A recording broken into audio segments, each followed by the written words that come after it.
हर शाम अंधेरा उतरने से पहले यह आदमी अपने घर के बाहर अल्कोहल का छिड़काव करता है। घर में कदम रखते ही उसका पहला काम अपने कुत्ते को अच्छी तरह साफ करना होता है। जैसे ही सूरज कर देता है, घर के अंदर एक भी लाइट नहीं जलती, फिर भी उसके चेहरे पर डर साफ दिखाई देता है। वह अपनी राइफल को सीने से चिपकाए अपने कुत्ते के पास सिकुड़ कर बैठ जाता है।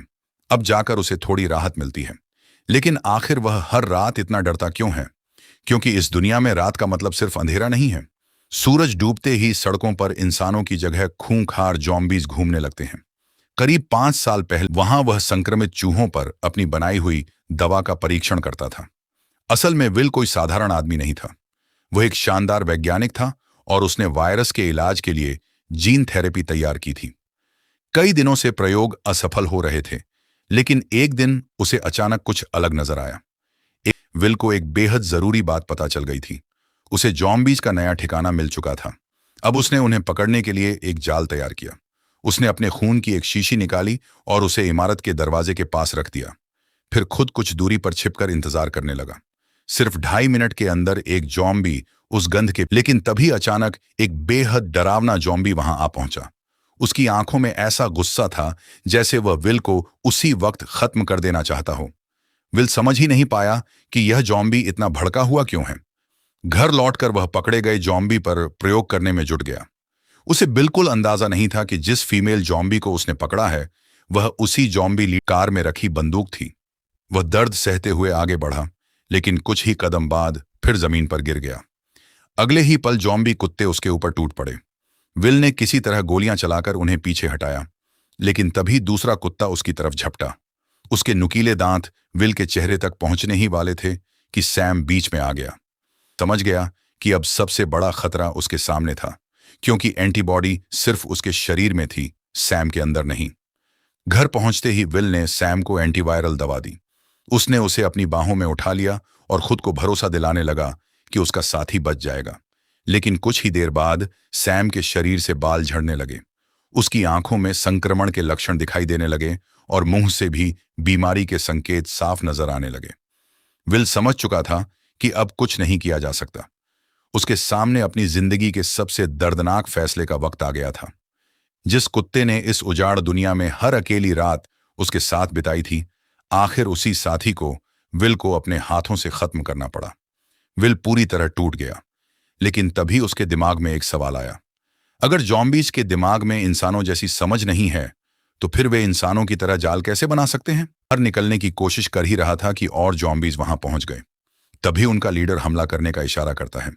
लेकिन इससे पहले कि विल कुछ कर पाता, कार जोरदार टक्कर के बाद किनारे पर पलट गई। अब विल बिल्कुल उस हिरण की तरह फंस चुका था जिसका वह कभी शिकार करने आया था। चारों तरफ मौत खड़ी थी। तभी अचानक दूर से तेज रोशनी दिखाई दी। ऐसा लग रहा था जैसे कोई इंसान उसकी तरफ आ रहा हो। विल की आंखें बंद हो गईं और वह बेहोश हो गया। जब उसे होश आया, वह अपने घर में बिस्तर पर पड़ा था। उसकी टांग पर पट्टी बंधी थी और सबसे हैरानी की बात यह थी कि उसके सामने एक औरत और एक छोटा बच्चा खड़े थे। 3 साल बाद विल पहली बार किसी इंसान को देख रहा था। उसे समझ ही नहीं आया कि उनसे क्या बात करे। औरत ने अपना नाम ऐना बताया। उसने कहा कि उसने रेडियो पर विल के संदेश सुने थे।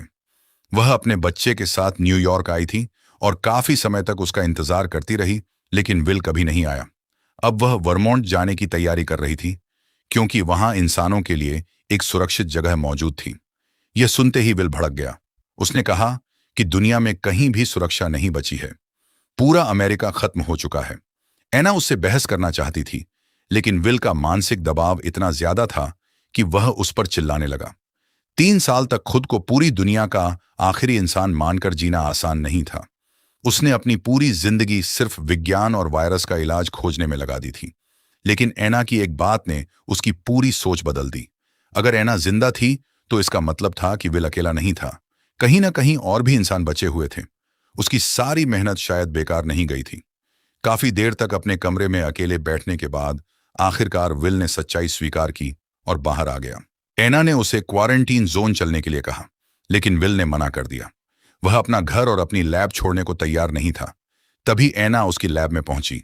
वहां बर्फ में रखी फीमेल जॉम्बी को देखकर वह दंग रह गई। उसने विल से पूछा कि क्या वह सच में इसका इलाज कर सकता है।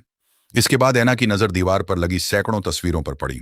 ये सभी उन जॉम्बीज की तस्वीरें थीं जिन पर विल ने इलाज खोजने के लिए प्रयोग किए थे। एना ने फिर उसे सुरक्षित जगह चलने के लिए समझाना चाहा, लेकिन तभी बाहर से जोरदार हलचल सुनाई दी। विल ने छोटी खिड़की से बाहर झांका और जो देखा उसे देखकर उसके होश उड़ गए। जॉम्बीज की एक बहुत बड़ी भीड़ उसके घर की तरफ बढ़ रही थी। उसे हमेशा लगता था कि वह अपनी गंध छिपाकर जॉम्बीज से बचा हुआ है, लेकिन इस बार उन्होंने उसका ठिकाना खोज लिया था।